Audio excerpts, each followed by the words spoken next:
Yo creo que Islam ahora mismo, es que no lo sé, ahora está en un momento que mentalmente yo creo que está roto.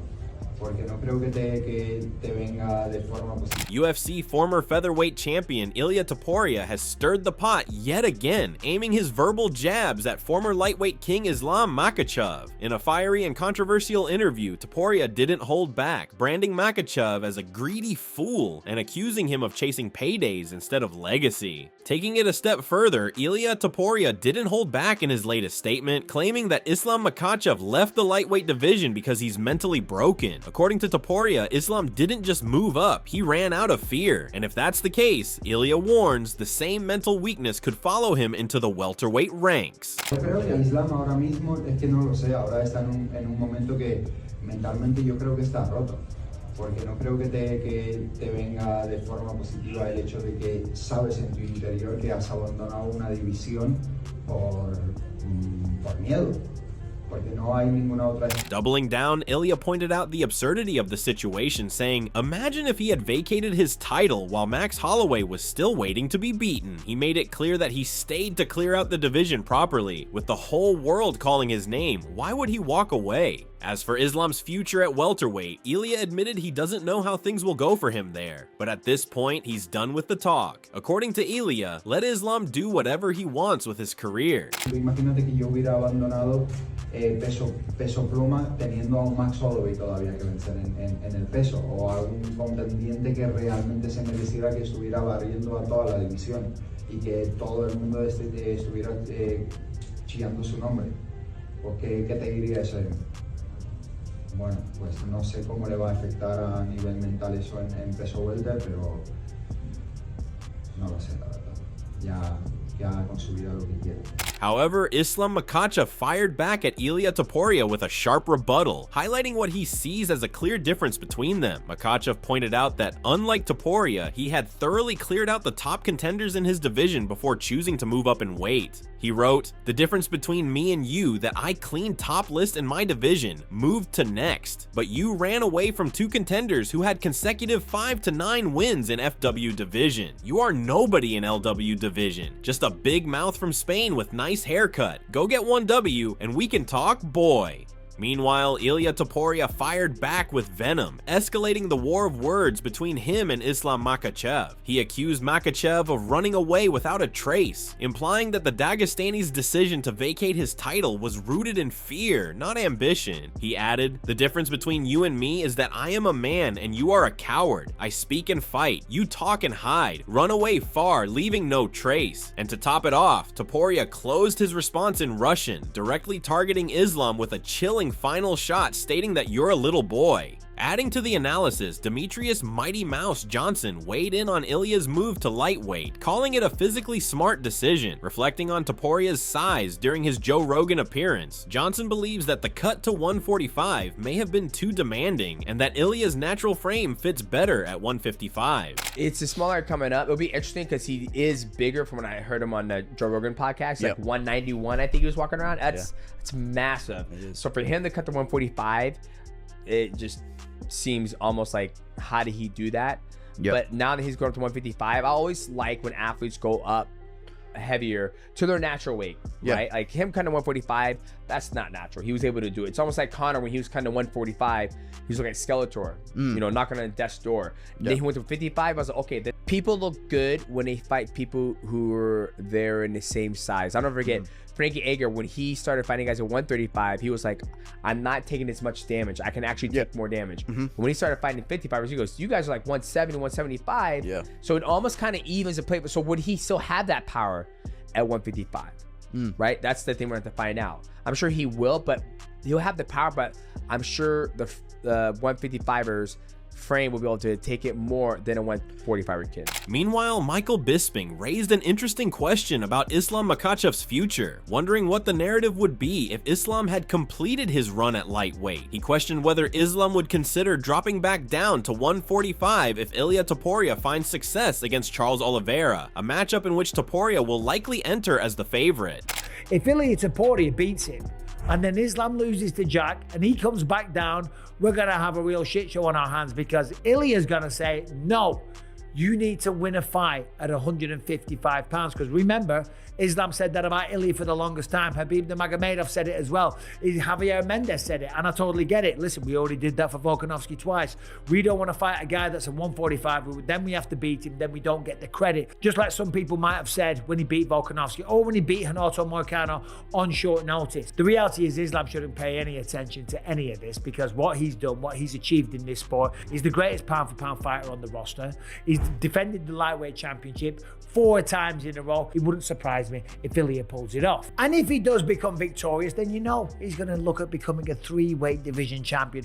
Or when Islam comes back down, he's going to be talking a bit of shit and saying, no, now you've got to win another fight at 155 pounds to prove yourself. That Ilia versus Islam is the fight to make at some point. Let's just imagine that Ilia Topuria beats Charles do Bronx Oliveira. That's not a given. We know Charles is amazing. We know he's dangerous. We know he's got the most submissions, the most bonuses. He's a dangerous, aggressive son of a bitch, okay? And he's very technical as well. And he's a buzzsaw. He's going to walk forward, punches, knees, elbows, you name it. He'll lock on a submission quick as a flash, right? Amid the war of words, Javier Mendez still believes that a potential matchup between Ilia Topuria and Islam Makhachev would be a massive fight, one of the sport's most high-profile clashes. He dismissed the idea that Ilia's background as a featherweight would give Islam any edge, pointing out that it offers no real benefit to Islam. Mendez acknowledged Ilia's toughness and saw him as a legitimate threat regardless of weight class.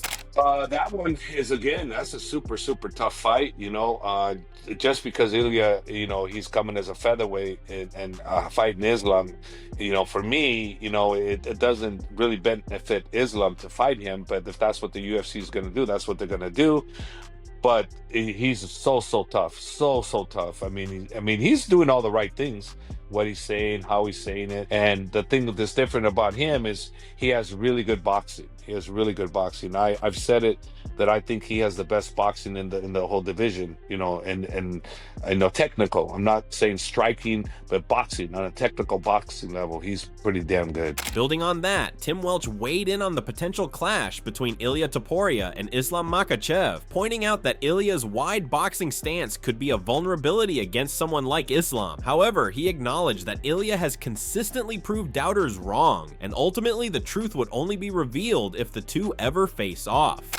Yeah, I feel like if Ilia fought Islam, that kind of wide boxing stance might get him in trouble versus Islam, because I feel like Islam might be able to get into a high crotch, get into his legs, put him on his back just with that wide stance. But I've thought that before with Ilia, and he's proved me wrong. Meanwhile, Topuria thanked Charles Oliveira for stepping up to take the fight, something he believes Islam Makhachev failed to do. While he expressed some sympathy for Charles, he made it clear that Oliveira will ultimately bear the consequences of Makhachev's departure from the division. Topuria emphasized that despite any personal feelings, this is the nature of the sport. With his focus now firmly on capturing a second world title, he views this opportunity as a major step toward fulfilling his goal of becoming a 2-division champion. Bueno, en primer lugar agradecerle a Charles, la verdad, por haber aceptado el reto, ¿no? Algo que Islam no hizo y tiene que pagar el precio por Islam. Me da mucha pena por Charles, pero bueno, al final del día es mi trabajo. Voy a cumplir otro sueño más que siempre tuve, que era convertirme en campeón de otra división más, por lo que el resultado será el mismo de siempre, salir victorioso y seguir con el invicto. He further cemented his intent via X to send a clear message ahead of his next move. He announced that he plans to fulfill another dream by becoming the lightweight champion. Ilia threw a jab again at Makhachev for stepping away when there were challenges. He added, "On June 28th, another dream will come true. I'll be the champion of the lightweight division. Charles, my apologies in advance. I'm just fighting for my dreams. It's unfortunate that Makhachev ran away, 17-0. Responding to Topuria's surge in attention, Ali Abdelaziz dismissed the notion that Ilia Topuria holds the kind of star power once wielded by Conor McGregor, stating that Ilia isn't at the level where he can call the shots or demand blockbuster fights. He pointed out that had Bilal Muhammad secured a win, it might have paved the way for Ilia's ambitions to be realized more fully. However, Abdelaziz emphasized that Islam Makhachev is not driven by public demand, but by legacy, fighting not for hype, but for how he'll be remembered by his people. He added that Ilia was not an oddsmaker favorite, but he will still beat Charles. You know, Ilia, the only thing he have the same tattoos as Conor, but I don't think even I think Ilia's much better fighter than Conor, but he's not, and I don't like Conor at all, but he's not there where he's to be like going up and fight for a different class against a champion like Islam, right? But if Belal would have won, they was gonna fight. But guess what? Islam not gonna worry about what people want. It's gonna about what his people gonna talk about him 50, 100 years from now. Him and Ilia Islam was 4-1 favorite. This is what people think. That's what the odd maker think. And I always value the odd maker opinion. Ilia, he thought good, he looked the part, but in reality, GDM is a much dangerous fight for Islam than Ilia. The size, everywhere. I think he will knock Charles out. I do. Stylistically, I think he'll beat Charles. Building on that, MMA Guru described the upcoming lightweight clash between Ilia Topuria and Charles Oliveira as an intriguing and highly anticipated matchup. While he's leaning slightly toward Topuria, he acknowledged that Oliveira remains a dangerous threat with the tools to win. Guru emphasized that the dynamics at lightweight are significantly different from featherweight, pointing out that Oliveira can close the distance, create scrambles, and threaten with takedowns, factors that could disrupt Topuria's rhythm. We're going to get into these. So we've got Ilia Topuria versus Charles Oliveira. Very intriguing stuff. Very hyped up fight. I'm leaning towards Ilia Topuria. I think Charles Oliveira can win. I think he can, he can get in there. He can clash with Ilia Topuria. He can threaten a takedown.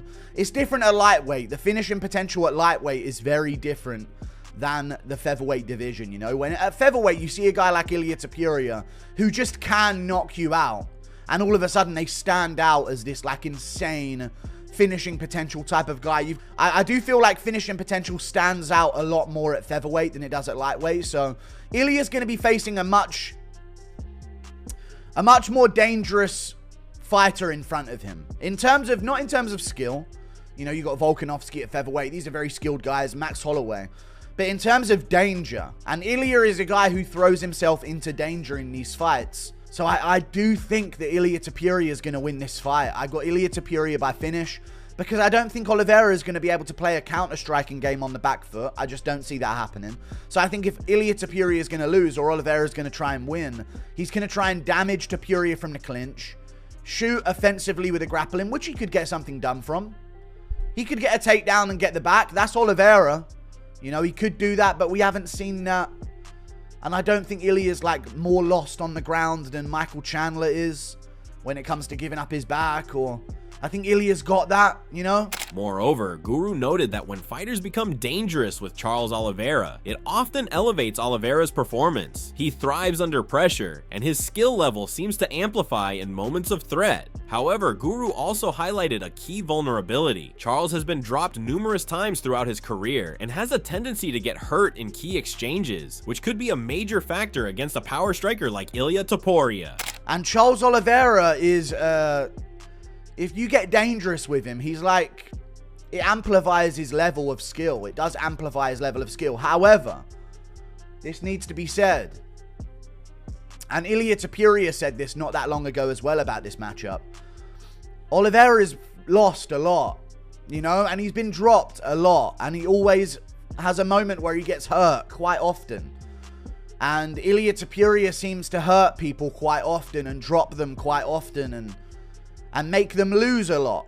I just think Ilia's hands are going to be way faster. And I think Ilia's hands are going to get through the guard of Oliveira, or around the guard of Oliveira, should I say. I think he's going to find body shots in this fight as well. So I'm going to go with Ilia Topuria. I think there'll be a moment where he knocks down Charles quite badly, stands him back up after a failed TKO finish, and then puts it on him again and maybe puts Charles Oliveira away with a body shot, headshot combination up against the cage.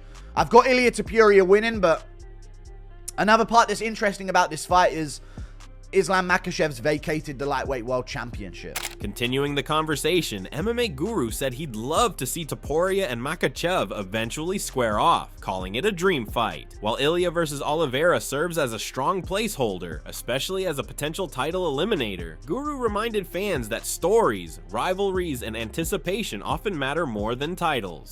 But I love Ilia Topuria versus Islam Makhachev. And you know what? I don't even mind an Ilia Topuria, Charles Oliveira in the meantime for a title shot. I think that there's a theory about, you know, if there's a belt on the line, it's much bigger. Yeah. But people just love the two names. Don't always have to be a belt on the line. They do this with a BMF belt. But if Ilia Topuria fights Charles Oliveira on a pay-per-view, that's a big deal. Oh, it's going to be bigger. They don't need to wait for an interim belt. They don't need to wait for an undisputed. So, yeah. I don't know how he's going to do it lightweight, though. I think Ilia Topuria, though, and this is why I think he may have messed up, but I think he's in a position where the next fight has to be bigger for him. Because he's had so many... He's just knocked out Volkanovski and Holloway back-to-back. Yeah. And he was probably looking at, should I fight Volk again? I can't do it better. Yeah. So now he's sort of glory hunting. He's stuck to a level of competition that matches the level that he brings into the cage. There's no... He's now in a no-gimme fight. Sharing his perspective, Javier Mendez sided with Ilia Topuria against Charles Oliveira, expressing his belief that Ilia would come out on top. However, when asked who he would prefer to see win, Mendez admitted his personal favorite is Charles, showing a split between professional analysis and personal sentiment. If someone gave you 100 grand to bet on that fight, who would you bet? Ilia. By knockout? I don't know, but I would if someone gave me 100 grand and but if you're asking me who I would want to win, I'll put Charles. I'll put my money on Charles. Yeah, that's who you'd want. It's basically because Charles is going to stand in there upright, like you're saying, and when he gets inside, he's going to use that boxing, and Charles' head's going to be up, and Ilia's got a really good way of connecting with that chin on the inside, really, really nice, just like what he did with Volk. You know, and I think if Charles doesn't get him up the middle with knees or front kicks up the middle, he's going to have a hard time with his boxing against him, and he's going to have a hell of a time trying to take him down. So it's going to be one of those where Ilia's got more opportunities than Charles does. You know, if it's that type of even, like you get 100, you can make 100, I would put Ilia. Yeah. He feels he cannot be beaten. Sharing similar sentiments, Luke Thomas acknowledged that while Islam Makhachev vacating the lightweight title led to Ilia Topuria now facing Charles Oliveira, the most compelling and high potential fight that could have been made was still Ilia versus Islam. He emphasized that it was the most desirable option on the table, though he clarified that fans aren't exactly getting a bad fight in return either. I will say though, a little anticlimactic that in all likelihood, the lightweight run of Islam has come to a close, and the fact that it ended in a bit of a one-sided beating over a good but not, I mean, he came in on last-minute notice, and Renato Moicano, you would have liked to have seen Islam go out with something a little bit tougher, a little bit more high-ranking. You know, again, I'm not demeaning Moicano. He's a very talented guy, but he was overwhelmed in that contest, and that's not in any way an exaggeration of what had happened. I think in general that's probably the right attitude to take.